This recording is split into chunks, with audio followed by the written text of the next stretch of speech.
Ani ay mga pickleball enthusiasts nga nagpakita og talagsaong mga kalihukan nga nagpasidungog sa kasaysayan sa kultura sa Pilipinas. Ani ang report ni Orchid Slepingkaw. Sa Panabo City, nahimong murag teleserya sa panahon ni Rizal ang pickleball court, human nga misulog Maria Clara ang mga players. Bisan pa sa ilahang elegante ug makasaysayanong mga kasuotan, wala kini nakababag sa ilang kusog ug kadasig sa pagdula sa pickleball. Para maiba pod, para aside sa kaon ug kuan butangan ng tuglingaw, magsuot sila og ang term ato is wear the wrong outfit sa pagdula, no? So mo to makita na to mga Filipiniana sila. Ang maong kalihukan usa ka paagi sa paghinumdum sa adunahang kultura ug identity sa mga Pilipino. Isa ka kalingaw pod sa pickleball, mao to ma-mix ang both ang pag-express nila sa ilang kaugalingon, ang sa ilang paglingaw-lingaw, nya especially kadto sa ilang pagkita ano nga elegant gihapon ang pagsuot sa Maria Clara despite sa nagdula og pickleball. Apan kun abi ninyo nga mao na kini ang pinakalahi, mubalhin kita sa Cebu kay adunay mga players nga nakaunahon na og laing kombinasyon nga paborito sa mga Pilipino.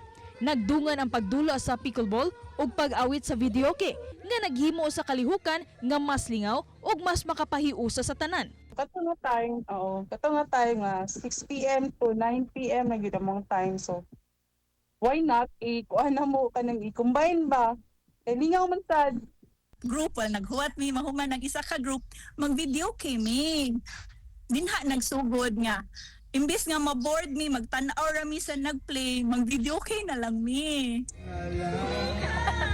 Nag-awit sila sa ilang mga paboritong kanta samtang nagpadayon sa ilang duwa. Simbolo sa kagawasan sa pagpahayag sa kaugalingon ug sa malipayong espiritu sa mga Pilipino.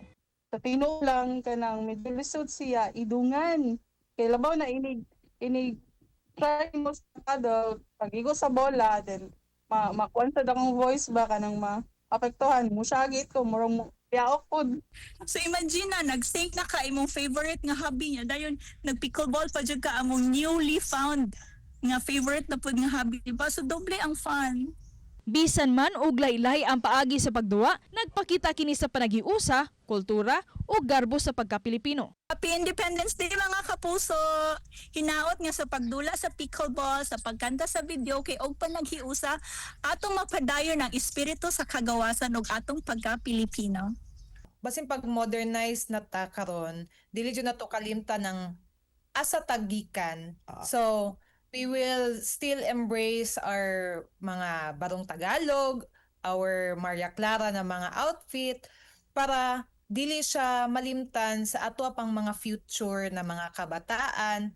Ako si Orchid Slepingkaw, Balitang Bisda.